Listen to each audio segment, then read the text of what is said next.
If you've been researching and considering installing solar panels on your house, you definitely need to watch this video because I'm going to explain why for many people now is the best time to install solar and why solar is likely to get more expensive in the future if you wait. In addition to that, make sure that you stick around to the end of the video because I'm going to explain how you can determine whether or not your house is a good fit for solar.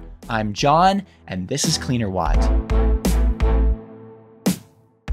One of the first big reasons why it makes sense to go solar now is because energy rates are rapidly increasing. In some areas, they're more rapid than others. Where I live in Oregon, for example, our energy company has been raising rates substantially over the last 3 years, and it looks like another almost 15% raise is going to go in effect in 2025. So that's a huge increase, and maybe your energy increases have not been that drastic, but maybe they have been. But by the time we get to 2030, 2035 or so, if you just continue this kind of increase, electric bills are going to be quite substantially higher than they are today. In my area, it looks like 5 or 6 years from now, our electric bill is going to be about double what it is today. That's a huge increase. However, on the flip side, if you install solar, you can actually lock in a predictable amount that you're paying for that power. And then once you pay off that system, if you do an ownership program, you're no longer paying for that power that your solar panels are producing. So it's a good way to lock in a predictable rate for your power, which is why I believe a lot of people are installing solar. Beyond electricity rate increases, if you're in the USA, another big reason why you don't want to wait too long and why now is a good time to go solar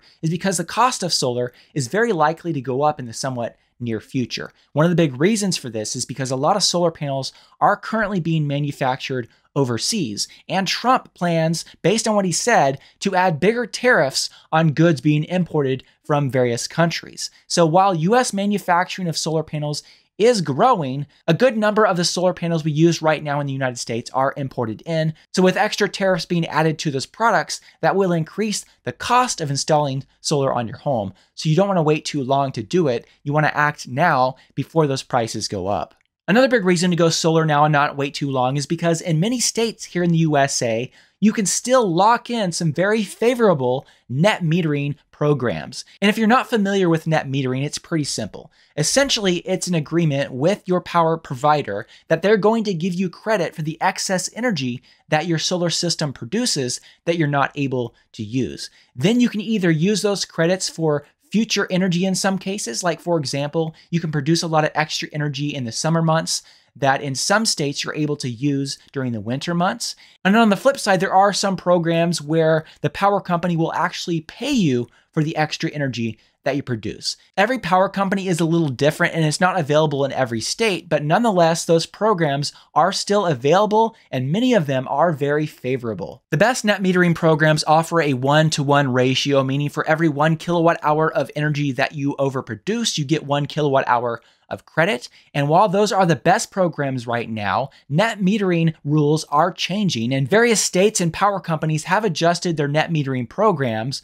But most of these programs do allow some kind of grandfather clause, meaning that if you're able to lock in the favorable net metering rules, most power companies will give you a period of time when you're grandfathered in. So you'll definitely want to do research in your state. If you currently have really favorable net metering programs available, you don't want to wait too long and you want to be able to lock that in so you don't lose those programs. Net metering is a huge way to get a faster payback for your solar system. Another big reason why now is a good time to go solar and you don't want to wait too long is because right now you can still lock in the 30% tax credit. So for example, if you were to, in the USA, install a $30,000 solar system, if you meet the qualifications, you would be eligible for a $9,000 tax credit, which is substantial, and that makes a big difference when it comes to the affordability of solar panels.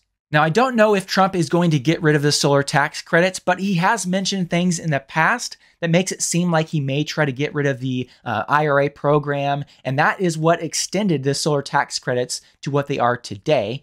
But as it sits right now, many people will qualify for that 30% tax credit, which will start decreasing. In 2033, that will decrease to 26%. And in 2034, it will decrease to 22%.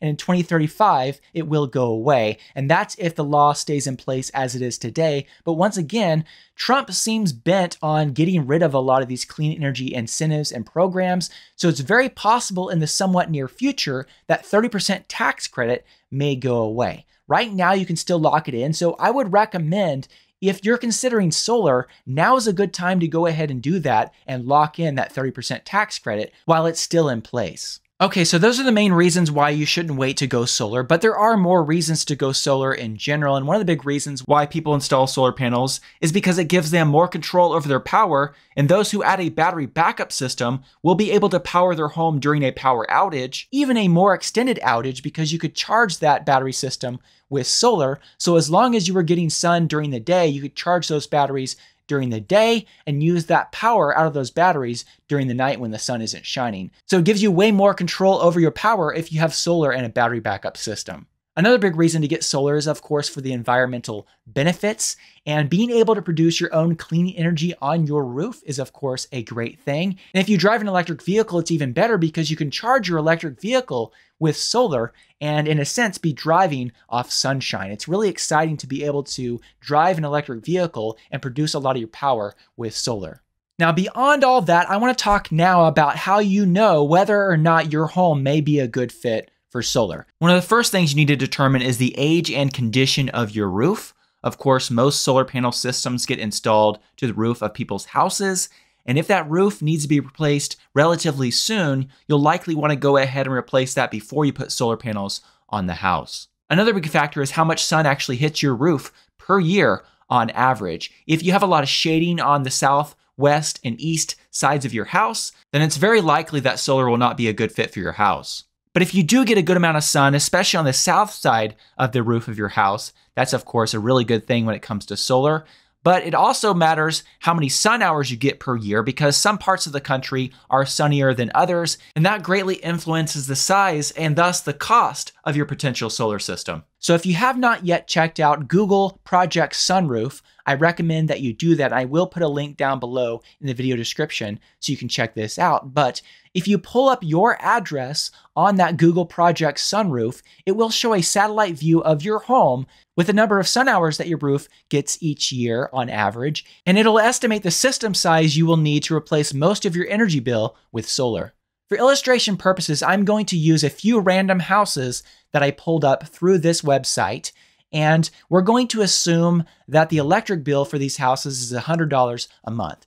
For example, for this random house in Eugene, Oregon, that gets 1,346 hours of usable sunlight per year, you can see that if the electric bill on that house was $100 per month, it would take roughly a 9.2 kilowatt system to cover around 97% of the electricity usage for that home. If you pick another random house in Eugene, Oregon that gets 1,471 hours of usable sunlight per year, you can see, assuming once again a $100 per month electric bill, it would take around an 8 kilowatt system to cover 95% of that electricity usage.